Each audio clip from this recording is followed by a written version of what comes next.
Welcome to the Landscaping Podcast. My name is Joel Boehner and I'm your host. And today's episode is the first one we've done after the Melbourne International Flower and Garden Show is wrapped up. We've just finished showing it off today. Started taking out some of the plants tonight. It's currently just gone past 8:30. And it was one of the great experiences of my life. So extremely grateful for everyone that was involved in helping us build it and all the sponsors who helped us with the materials to make it look as amazing as it did. And just all the people who were involved with it as well. Like just not just everyone who was on our construction team, but everyone who is there, like the IMG team, like Landscaping Victoria and all the other people building gardens as well. It's just one of the great experiences being involved with the Melbourne International Flower and Garden Show. So I can't recommend it highly enough for anyone who gets the opportunity to do it in the future.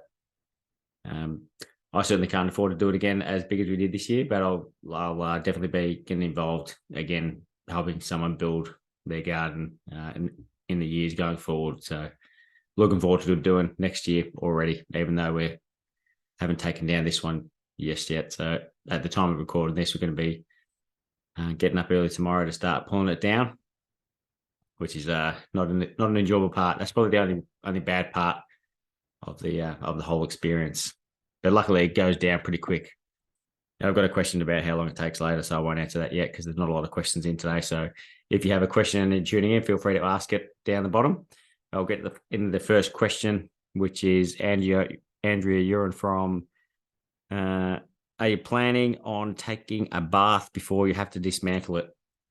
So I did take in a spare pair of clothes just in case the opportunity arose today, but didn't end up getting in there, which I'm not too disappointed about because it was pretty cold and I would have had to move the lights out of the way, but otherwise would have jumped on top of them.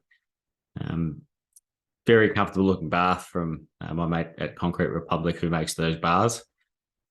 I'm probably going to do a story up because that bath is like a display one. So I'm trying to sell that beforehand. But if you're listening to this in a podcast, it's too late to get that one. But yeah, it's a good price. So going to buy that one for $3,000. So it'll be for sale for the next couple of days. But yeah, I did. If you had gone, got some crazy award, it definitely would have jumped in there. But still happy to stay dry. And Cam from Abcam Horticulture said, "Did you achieve everything you wanted to at the show this year?" I didn't go in there having any particular goals other than to build the garden to a standard that I was happy with, and we did that. So I suppose I did have a goal, and that was achieved. Yeah, I didn't know what I thought we could do pretty well with the judges. But I was thinking it was going to be more for the construction side of things. But I reckon we got judges' feedback.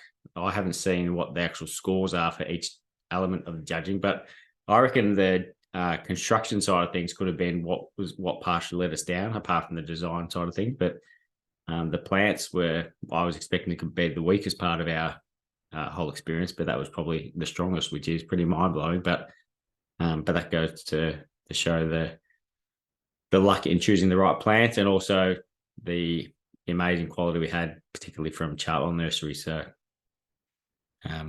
yeah, I'm hoping a lot more people are aware that they exist now and will be using them and seeing the quality that they have because they're not only great plants, but great people out there. Paul Pritchard should have been one of the judges. So he said that we were best in show. It's disappointing that he wasn't one of the judges, but Paul had a cracking design. I've heard he's wanting to come back again next year. It's interesting seeing there's, I reckon there might be at least 5 people I've heard already wanting to do one of the boutique gardens next year. So it was interesting seeing how good the garden show was last year after the first year back from COVID. And then it was probably 80% attendance, I reckon. And then this year just gone berserk. I reckon it was as busy as I've seen it. And it's only going to keep getting better, which is awesome to see. The Planet Space has got quite a great question here. Can we expect more in-style Instagram posts with the Italian moleskin hashtag? So I think I only did the one of them, but that was because my fancy jacket that I was wearing was Italian moleskin.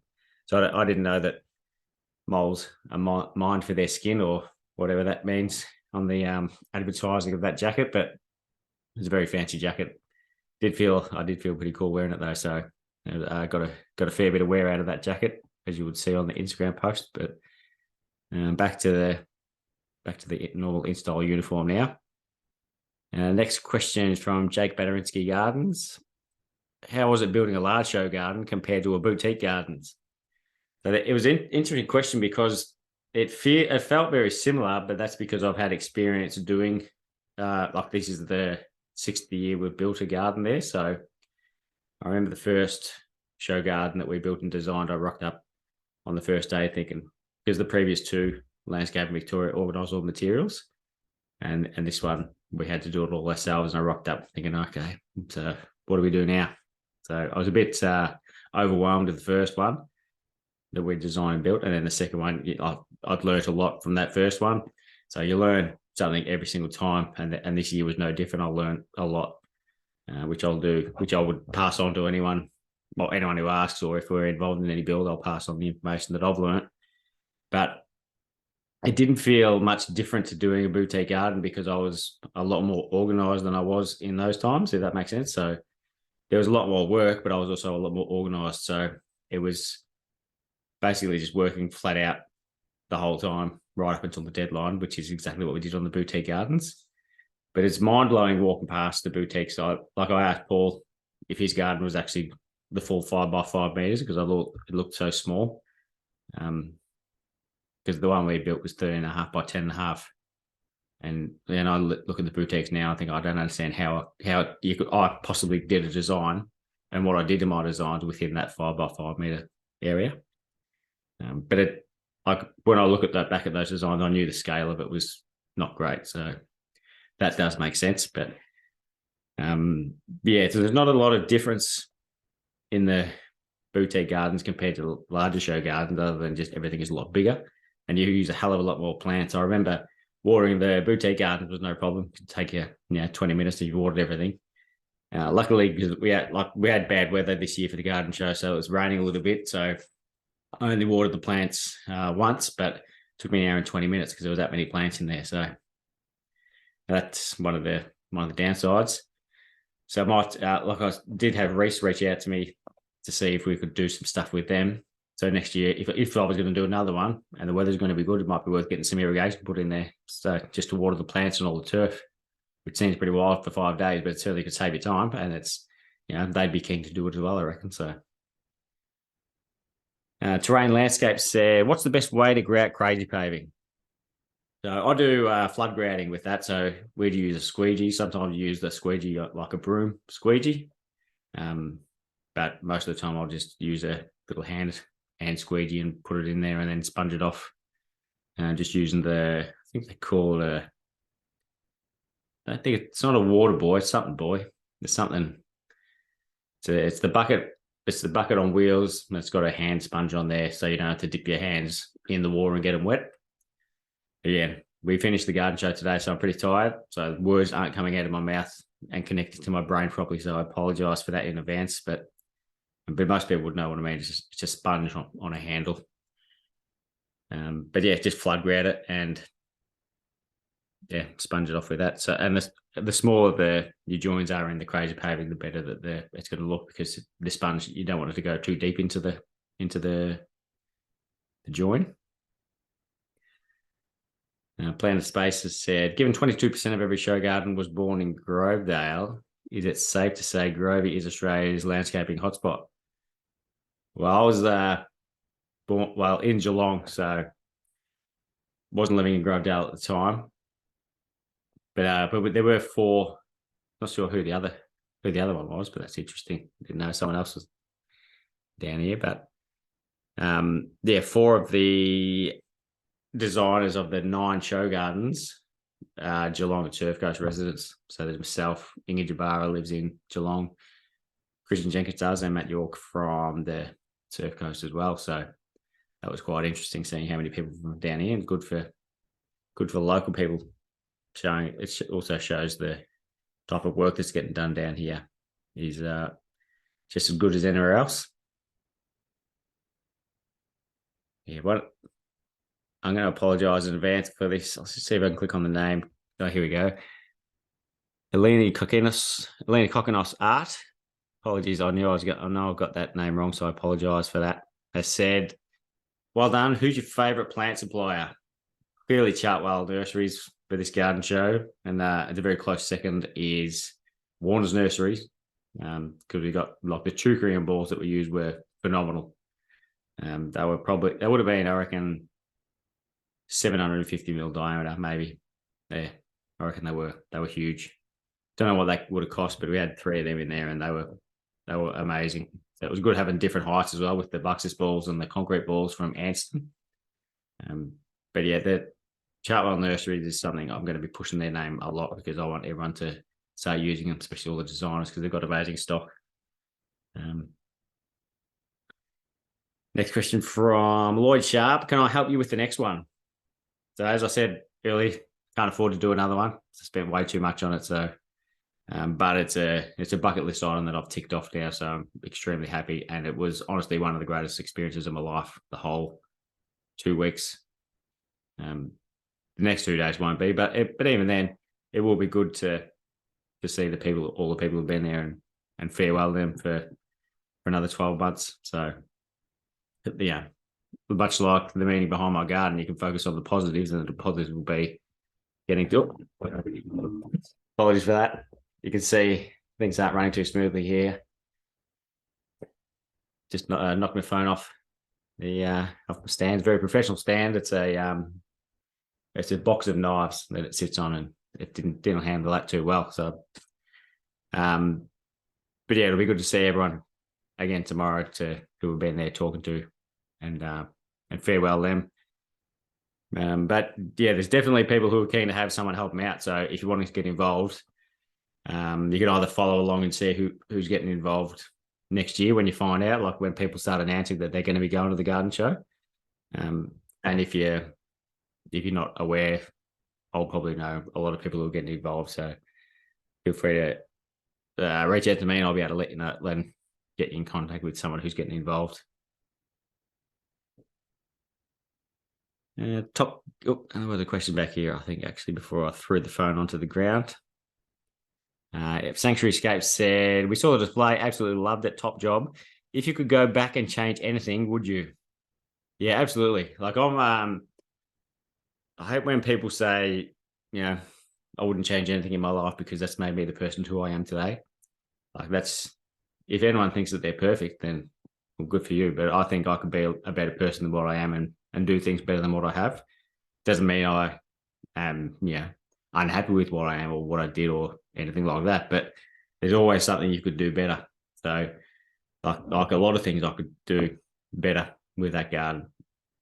I thought we were going better than what we were on the last day. I had to go and get a couple of plants, and I got there probably 45 minutes after the nursery opened, so I could have been there 45 minutes earlier and got there as they opened or lined up to get in, and then I would have been back at the garden show 45 minutes earlier. Also could have been organised and had the plants put aside and got someone else to pick them up. I spoke to Charlie Albone about, like, he told me how important it was when before they finished theirs, he had his wife come in and run her eye over it as well. So she's obviously got a good design eye, but even just having someone who's got who hasn't been working in the garden having a look at it, so because they're going to see things differently to what the people who are working in the garden will see it. So that was a great bit of advice from him, which I would definitely pass on to anyone else doing it in the future. To get someone who's not involved with the garden to have a look at it. And I was saying that to Michael Warner just today, actually, and he said that Marty Semkin gets him to do that every year as well. Just gets him to go and have a look at it and tell him 3 things that he would change in the design, like what he looks at. Like Michael's not a designer, but he, just getting someone who like knows plants or knows anything about the garden, get them to look at it, so then you can pick things up. Like, so I was standing at the front of the garden the whole 5 days, and like there's one thing I didn't notice on Wednesday, and then I noticed it on Thursday, was just one of the silver birches was crooked. Like, it's not a big deal. It wasn't horrendous, but if you just sort of stand back and look at it, then that's something you might have seen. So yeah, so that's something I would do different. Pretty happy with all of the stuff that we built beforehand. There's not a lot of that. I don't think there's anything that we could have done more there. So like in terms of being organised, I'm extremely happy with what we did. We could have, like, if we had an extra 4 hours, we would have used every minute of it. I probably should have had more people helping us out. Like I initially said that we'll be fine and I didn't need anyone, and I'm just getting people in to give them experience. But it turns out I needed everyone who was involved were extremely valuable members of the team, and we needed them for every minute that they gave us. So I was extremely appreciative for that. So I would have been better off just to go over the top with getting people in there and try and finish early so that you can stand back and look at it and then do more fluffing. So yeah, so there's a lot of things I would change, but I'm not disappointed about anything that we did. But I like I've got a continuous improvement mindset, so I'm always looking to improve. So I think you can always do things better and always be a better person. So yeah, definitely would change things, but I'm not. Yeah, I'm not certainly not losing sleep over it. I'm ecstatic with the end result, and it's like when at the awards breakfast. I was pretty happy with how we built the garden, and so much so that like when we were sitting there and they were announcing the awards, I was thinking of what I would say in a speech if we had the opportunity to go out there. So like we ended up getting a silver medal, which was pretty insane. Didn't do a speech, but I was, there'd be times in the past where I'd be able to do something and think we're zero chance of getting involved. So I was happy enough that we were, that I thought there was a possibility. But then in hindsight, when I see the gardens that did get the golds and all the awards, I can see there's a clear division where we are. Like we're at a certain level below where they are. So not too disappointed about that. But I was just happy enough that what we did, that I had that confidence at the time. So yeah, so pretty happy with how we went. But even though, there's always things I would do differently. And it's the same with every job that we do in the real world. You could be happy with how you do a job, but there's still things you can improve. Top Gun Landscaping said, how long does it take to pack up Mifkas? So we get 3 days to do it before they open up the Carlton Gardens to the public again. So we get Monday, Tuesday, Wednesday. Some people are there probably now still unpacking plants and taking things out. But I came home because you can't get your car in there till like 7 o'clock. I took out all of the plants that we had from Warner's because they're there with their trolleys. So we chucked them straight onto the trolleys. And that only took half an hour. And to get those plants in would have been, I'd say at least 2 hours because you're sort of, placing them and getting them up to the right height, but taking them out is a hell of a lot quicker. So what my goal is that we'll have, the three of us there for 2 days, like Monday, Tuesday at least, or hopefully at most. And then if I have to go back on Wednesday to do little bits, we'll do that. But hopefully their guys can go back and start working on normal projects from Wednesday, which will be good.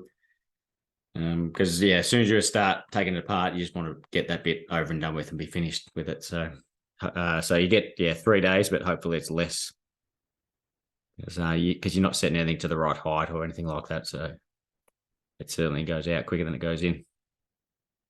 Be Built Project said, how do you go about with losing quotes? Is there steps you take or something you look at to help towards winning them instead?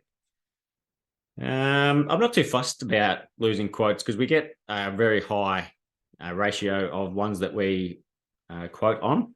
That's not the right English, but that's what has come out of my mouth. But because we've built a good, like a lot of our work is a good word of mouth and working directly for designers. So there's not a lot of people that we're quoting against. So if they don't, a lot of the time they don't go with us, they're not going with anyone else. They're just not getting that work done. So I reckon we'd be over 40% in quotes that we would get that we do. And yeah, I don't lose any sleep over the ones we don't get because we're so busy and there's so many other jobs people are wanting us to do that it's not something that is worth spending any time on worrying about. But if you are wanting to win more, like if you're worrying about losing them, or if it's happening a fair bit, you could put a bit of work into the customer service side of things that you do. So if you like, because you don't want to have to change your price, because your price should be your price that you have to charge to make money.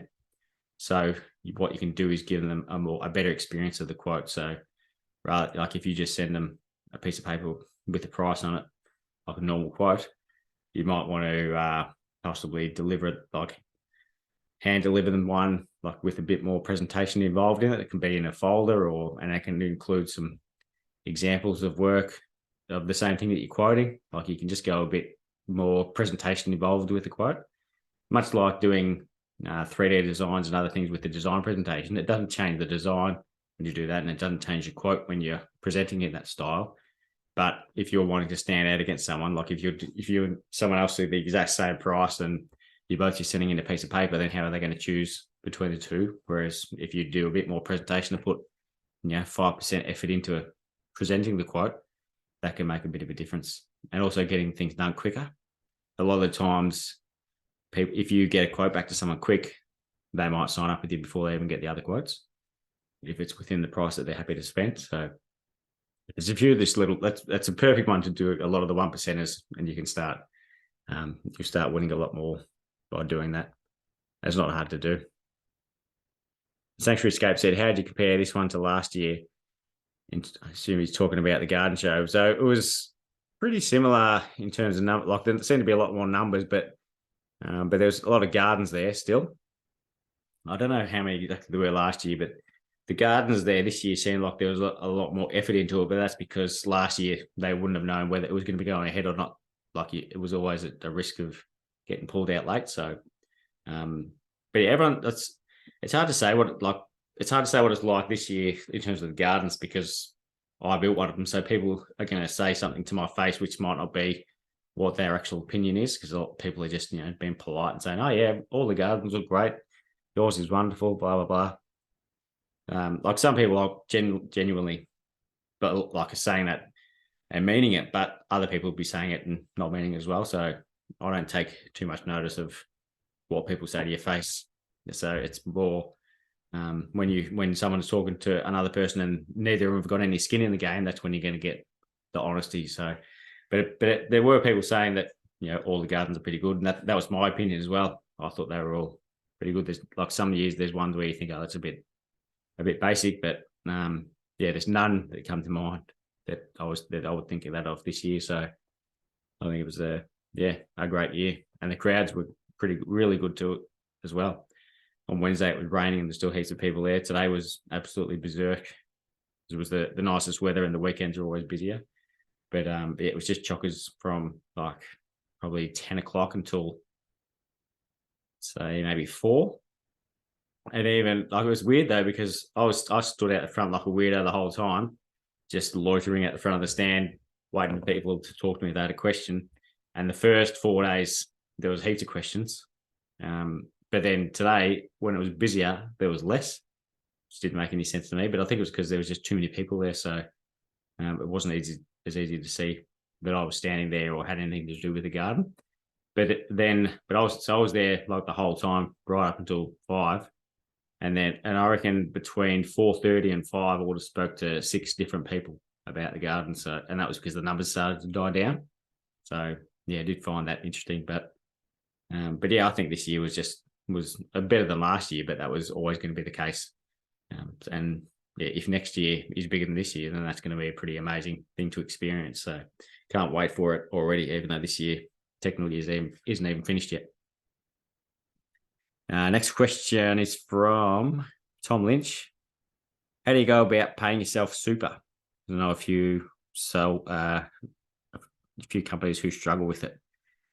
So when I was a sole trader, I didn't do it as much. So I would just pay myself, and then at the end of the year, my accountant said, you've got this much profit, so we need to put this money into your super. So I paid myself 25 grand in super in the first year.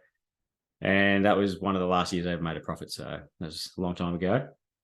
But now I just treat myself like an employee. So I'm literally no different to any of the employees I've got. So when I pay them, I pay myself.